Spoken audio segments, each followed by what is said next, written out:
Big TV భక్తి సమాచారం WhatsApp ఛానల్లో జాయిన్ అవ్వండి. అన్ని విశేషాలు ఎప్పటికప్పుడు తెలుసుకోండి.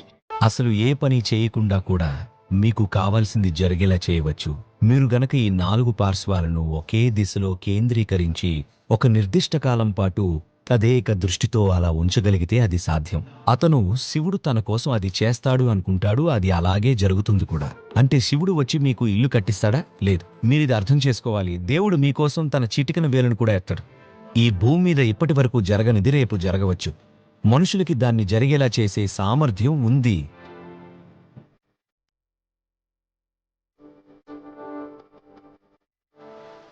ఈ భూమి మీద మానవులుగా మనం సృష్టించిన ప్రతిదీ కూడా ప్రాథమికంగా ముందు మన మనసులో సృష్టించబడింది.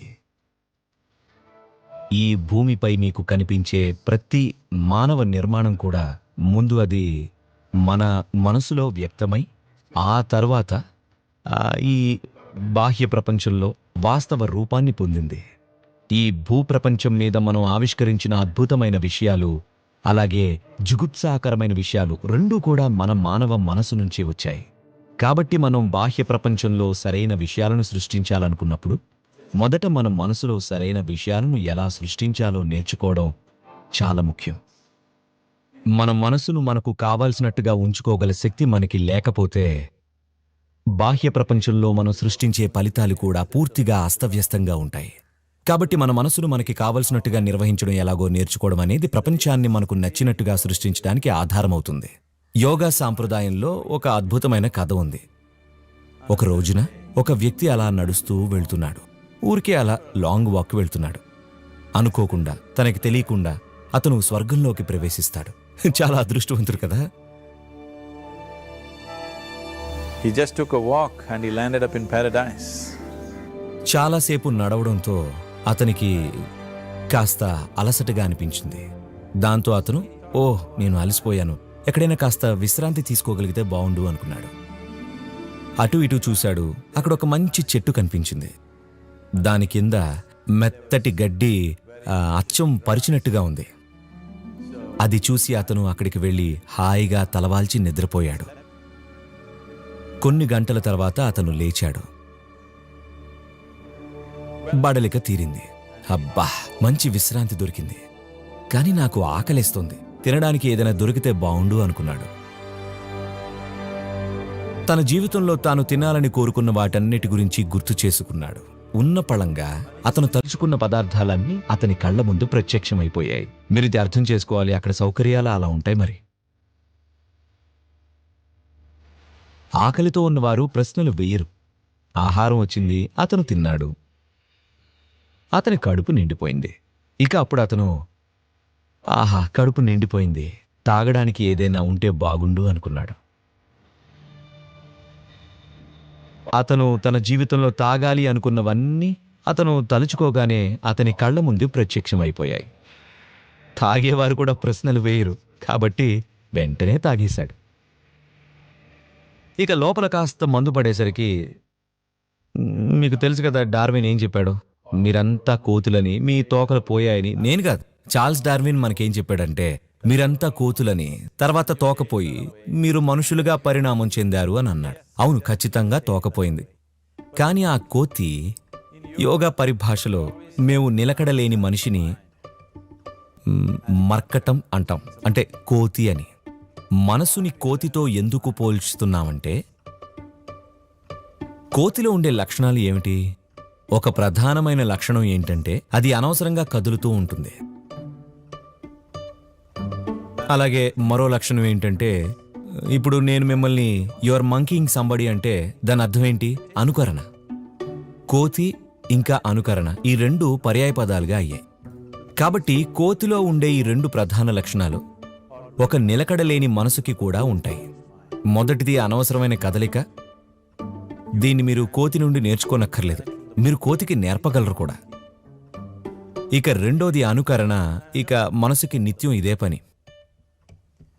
కాబట్టి ఈ 2 గుణాలు ఉన్నప్పుడు ఆ మనస్సుని ఒక కోతితో పోలుస్తూ ఉంటాం. కాబట్టి అతనిలో ఉన్న ఈ కోతి నిద్రలేచింది. అతను అటూ ఇటూ చూసి, అసలు ఈ ప్రదేశంలో ఏం జరుగుతుంది? నేను భోజనం కావాలనుకున్నాను, భోజనం వచ్చింది. పానీయం కావాలనుకున్నాను, పానీయం వచ్చింది. ఖచ్చితంగా ఇక్కడ దెయ్యాలు ఉండి ఉంటాయనుకున్నాడు. వెంటనే దెయ్యాలొచ్చాయి. ఓ, దెయ్యాలొచ్చేశాయి, అవి నా చుట్టూ చేరి నన్ను హింసిస్తున్నాయి అనుకుంటున్నాడు. వెంటనే ఆ దెయ్యాలు అతని చుట్టూ చేరి హింసించడం మొదలుపెట్టాయి. అప్పుడు అతను ఆ బాధలో ఇవి నన్ను చంపేస్తున్నాయి అని అరిచాడు. ఆ ప్రకారమే మరణించాడు. ఇందాకే అనుకున్నాడు కదా నేను అదృష్టవంతుణ్ణి అని. ఇక్కడ సమస్య ఏంటంటే అతను కూర్చున్నది ఒక కల్పవృక్షం కింద, అంటే కోరికలు తీర్చే చెట్టు కింద. భోజనం అడిగాడు, భోజనం వచ్చింది. మందు అడిగాడు, మందు వచ్చింది. దయ్యాలని అడిగాడు, దయ్యాలు వచ్చాయి. హింసని అడిగాడు, హింస వచ్చింది. మరణాన్ని అడిగాడు, మరణం సంభవించింది. ఇక ఇప్పుడు ఈ కల్పవృక్షాలను వెతుకుతూ అడవులు వెంట పడకండి. ఈ రోజుల్లో ఒక మామూలు చెట్టు కనబడ్డమే ఎంతో కష్టం. నిలకడగా ఉన్న మనసుని, సంయుక్తి అనే ఒక స్థితిని పొందిన మనసుని కల్పవృక్షంతో పోలుస్తారు. మీరు మీ ఆలోచనలకి ఒక సమన్వయాన్ని తీసుకువస్తే అప్పుడది మీ వ్యవస్థ మొత్తంలో ఒక సమన్వయాన్ని తీసుకువస్తుంది. మీ శరీరం, మీ భావాలు, మీ శక్తులు ఇవన్నీ ఆ వైపే కేంద్రీకృతం అవుతాయి. ఒకసారి మీలోని ఈ 4 పార్శ్వాలు, అంటే మీ భౌతిక శరీరం, మీ బుద్ధి, మీ భావోద్వేగం, ఇంకా మీ ప్రాథమిక జీవశక్తులు, ఈ 4 ఒకవైపుకి కేంద్రీకరించబడి ఉంటే ఇక అప్పుడు మీరు కోరుకునేది ఏదైనా సరే అది జరిగిపోతుంది. నిజానికి మీ చిటికెన వేలు కూడా ఎత్తనవసరం లేదు. మీరు చేసే పని అది జరిగేలా చేయడంలో సహాయపడుతుంది. కానీ అసలు ఏ పని చేయకుండా కూడా మీకు కావాల్సింది జరిగేలా చేయవచ్చు. మీరు గనక ఈ 4 పార్శ్వాలను ఒకే దిశలో కేంద్రీకరించి ఒక నిర్దిష్ట కాలం పాటు తదేక దృష్టితో అలా ఉంచగలిగితే అది సాధ్యం. ప్రస్తుతం మీ మనసుతో వచ్చిన సమస్య ఏంటంటే ప్రతి క్షణం అది తన దిశను మార్చుకుంటూ ఉంటుంది. అదెలా అంటే మీరు పలానా చోటకు వెళ్లాలనుకుంటున్నారు, కానీ ప్రతి 2 అడుగులకి మీరు మీ దిశను మార్చేస్తూ ఉంటే ఏదో యాదృచ్ఛికంగా జరిగితే తప్ప మీరు ఆ గమ్యాన్ని చేరడం అనేది పూర్తిగా ప్రశ్నార్థకమైపోతుంది. కాబట్టి మన ఆలోచనల్లో సమన్వయాన్ని తీసుకురావడం, తద్వారా మన వ్యవస్థ మొత్తంలో ఒక సమన్వయాన్ని తీసుకువచ్చి ఈ 4 పార్శ్వాలని ఒకే దిశలో కేంద్రీకరించగలిగితే ఇక అప్పుడు మీరు గమనిస్తారు, మీకు మీరే ఒక కల్పవృక్షం అవుతారు. మీరు ఏది కోరుకున్నా సరే అది జరుగుతుంది. కానీ ప్రస్తుతం మీ జీవితాలను మీరు గమనిస్తే ఇప్పటి వరకు మీరు కోరుకున్నవన్నీ నిజంగా జరిగితే ఇక మీ పనైపోయినట్టే. మీరు కోరుకున్న వస్తువులు, కోరుకున్న వ్యక్తులు గనుక ఈ రోజే మీ ఇంట్లో మీ కళ్ల ముందు ప్రత్యక్షమైతే మీరు వాటితో జీవించగలిగేవారా? ఒకసారి మనకి ఇటువంటి శక్తి లభించినప్పుడు గుర్తుంచుకోండి, మన భౌతిక చర్య, మన మానసిక చర్య, భావోద్వేగ చర్య, ఇంకా శక్తికి సంబంధించిన చర్య అనేవి మన నియంత్రణలో ఉండి సరైన దిశలో వినియోగపడడం అనేది చాలా ముఖ్యం. లేదంటే మనం వినాశకారులం అవుతాం. అది మన వినాశనానికి దారితీస్తుంది. ప్రస్తుతం మన సమస్య అదే. ఏ సాంకేతికత అయితే మన జీవితాలని అందంగా, సునాయాసంగా మార్చడానికి రూపొందించబడిందో అదే సాంకేతికత మన సమస్యలన్నిటికీ మూలమైంది. కాబట్టి ఏదైతే ఒక వరం అయి ఉండాల్సిందో దాన్ని మనం ఒక శాపంగా మార్చుకుంటున్నాం. గత 100 సంవత్సరాలుగా ఏదైతే మనకి ఎన్నో సౌఖ్యాలను, సుఖాలను చేకూర్చిందో అదే ఇప్పుడు మన మనుగడకి ఒక ముప్పుగా కూడా మారిపోయింది. ఎందుకంటే మన చర్యలని మనం ఎరుకుతో నిర్ణయించడం లేదు. చెయ్యక తప్పదు అనే నిర్బంధ స్థితి నుండి మనం చర్యలు చేస్తున్నాం. కాబట్టి మన ఆలోచనల్లో సమన్వయాన్ని తీసుకురావడం అంటే నిర్బంధంగా చర్యలు చేసే స్థితి నుండి ఎరుకతో చర్యలను నిర్ణయించుకునే స్థాయికి చేరుకోవడం అన్నమాట. మీరు కొందరి గురించి వినే ఉంటారు. వాళ్ళు ఏదో కోరుకుంటారు, అన్ని అంచనాలను తారుమారు చేస్తూ నిజంగానే వాళ్ళకది లభిస్తుంది. సాధారణంగా విశ్వాసంతో ఉండే వాళ్ళకి ఇలా జరుగుతూ ఉంటుంది. ఇప్పుడు మీరొక ఇల్లు కట్టాలి అని అనుకుంటున్నారనుకుందాం. మీరు గనక ఇలా, నేను ఒక ఇల్లు కట్టాలి, ఇల్లు కట్టాలంటే నాకు ఒక 50 లక్షలు కావాలి, కానీ నా జేబులో 50 రూపాయలు మాత్రమే ఉన్నాయి, కనుక కుదరదు అని ఆలోచించడం మొదలు పెట్టారనుకోండి. మీరు కుదరదు అని అన్న క్షణమే మీరు నాకు వద్దు అని కూడా అనుకుంటున్నట్టే. కాబట్టి ఒక స్థాయిలో నాకు అది కావాలి అని కోరికను సృష్టిస్తూనే మరొక స్థాయిలో నాకు వద్దు అంటున్నారు. కాబట్టి ఈ సంఘర్షణలో అది జరక్కపోవచ్చు. ఎవరైనా విశ్వాసం ఉన్న ఒక వ్యక్తి భగవంతుడి మీదో, ఒక ఆలయం మీదో, ఏదో ఒక దాని మీదో విశ్వాసం, సరళమైన మనసు గల వ్యక్తి. నమ్మకం అనేది కేవలం సరళమైన మనసు గల వారికి మాత్రమే పనిచేస్తుంది. ఆలోచించే వారికి, మరీ అతిగా ఆలోచించే వారికి అది ఎప్పుడూ పనిచేయదు. ఒక పసిపిల్లాడి లాంటి మనసు కలిగి తన దేవుడి మీదో, గుడి మీదో ఒక నమ్మకం గల వ్యక్తి అతను గుడికి వెళ్ళి, శివా నాకు ఇల్లు కావాలి, ఎలా అన్నది నాకు తెలీదు, నాకు నువ్వు ఇవ్వాలి అంతే అంటే ఇప్పుడు అతని మనసులో ఏ ప్రతికూల ఆలోచనలు ఉండవు. అది జరుగుతుందా, జరగదా, కుదరదా, కుదురుతుందా, ఈ ఆలోచనలు అన్నిటినీ ఈ నమ్మకం అనే సరళమైన పని తుడిచిపెట్టేస్తుంది. శివుడే తన కోసం చేస్తాడని అనుకుంటాడు, అది జరుగుతుంది కూడా. అంటే శివుడు వచ్చి మీకు ఇల్లు కట్టిస్తాడా? లేదండి. మీరిది అర్థం చేసుకోవాలి. దేవుడు మీకోసం తన చిటికెన వేలును కూడా ఎత్తాడు. మీరు భగవంతుడు అని పిలుస్తున్నది ఈ ఉనికి మూలాన్ని. ఒక సృష్టికర్తగా ఆయన అద్భుతమైన సృష్టిని చేశాడు, అందులో ప్రశ్నే లేదు. ఇంతకన్నా గొప్ప సృష్టిని మీరు ఊహించగలరా చెప్పండి? ఇప్పుడు ఉన్న సృష్టి కన్నా మరింత ఉన్నతమైనది ఎవరైనా ఊహించగలరా చెప్పండి? ఒక సృష్టికర్తగా తన పనిని తాను అద్భుతంగా చేశాడు. కానీ మీరు మీ జీవితం మీకు కావలసినట్టుగా జరగాలి అంటే, ఎందుకంటే మీ శ్రేయస్సు ఇంకా ఆనందం ముఖ్యంగా ఆధారపడి ఉండేది దీనిమీదే.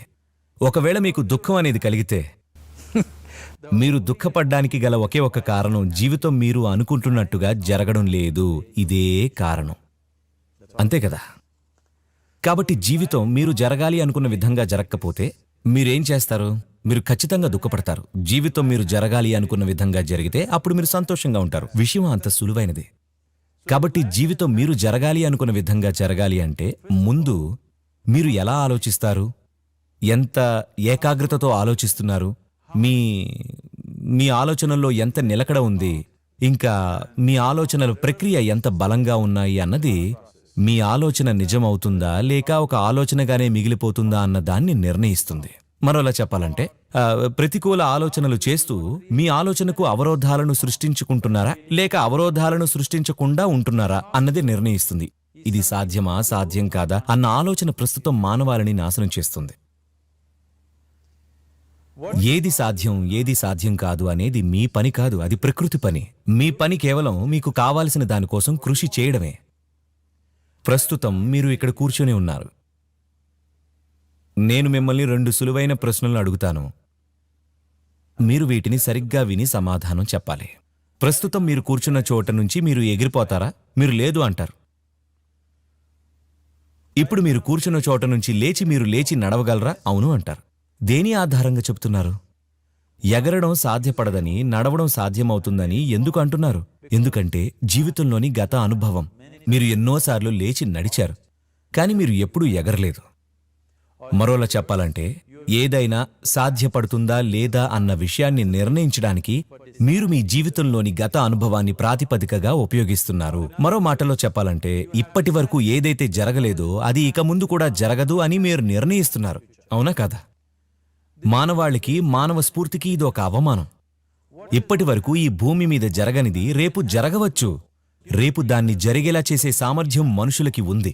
కాబట్టి ఏది సాధ్యం, ఏది సాధ్యం కాదు అనేది మీ పని కాదు, అది ప్రకృతి పని. అది చూసుకుంటుంది. మీరు చేయాల్సిందల్లా మీకు నిజంగా ఏం కావాలో చూసి దానికోసం కృషి చేయడమే. మీరు గనక బలమైన ఆలోచనను సృష్టిస్తే, దాని తీక్షతని తగ్గించే ఎటువంటి ప్రతికూల ఆలోచనలు లేకుండా ఉంటే, అసలు మీరు చేయవలసిన మొదటి పని ఏంటంటే, మీకు నిజంగా ఏం కావాలి అన్న దానిపైన మీకు స్పష్టత ఉండాలి. మీకేం కావాలి అన్నదే మీకు తెలియకపోతే దాన్ని సృష్టించే ప్రశ్నే తలెత్తదు. మీకేం కావాలి అనేది ఒకసారి గమనిస్తే, ప్రతి మనిషి కోరుకునేదేంటంటే, అతను ఆనందంగా జీవించాలనుకుంటాడు, ప్రశాంతంగా జీవించాలనుకుంటాడు, తన సంబంధాలలో ప్రేమతో, ఆప్యాయతతో ఉండాలనుకుంటాడు. మరోలో చెప్పాలంటే, ఏ మనిషి అయినా సరే తాను కోరుకునేదేంటంటే, తన లోపల ఆహ్లాదం, తన చుట్టూ ఆహ్లాదం. ఈ ఆహ్లాదమే మన శరీరంలో కలిగితే దాన్ని మనం ఆరోగ్యం ఇంకా సుఖం అంటాం. అది మన మనసులో కలిగితే మనం దాన్ని ప్రశాంతత ఇంకా ఆనందం అంటాం. అదే మన భావోద్వేగాల్లో కలిగితే దాన్నే ప్రేమ ఇంకా కరుణ అంటాం. అదే గనుక మన శక్తిలో జరిగితే దాన్ని పారవస్యం ఇంకా పరమానందం అంటాం. మానవుడు వెతుకుతున్నది ఇదే.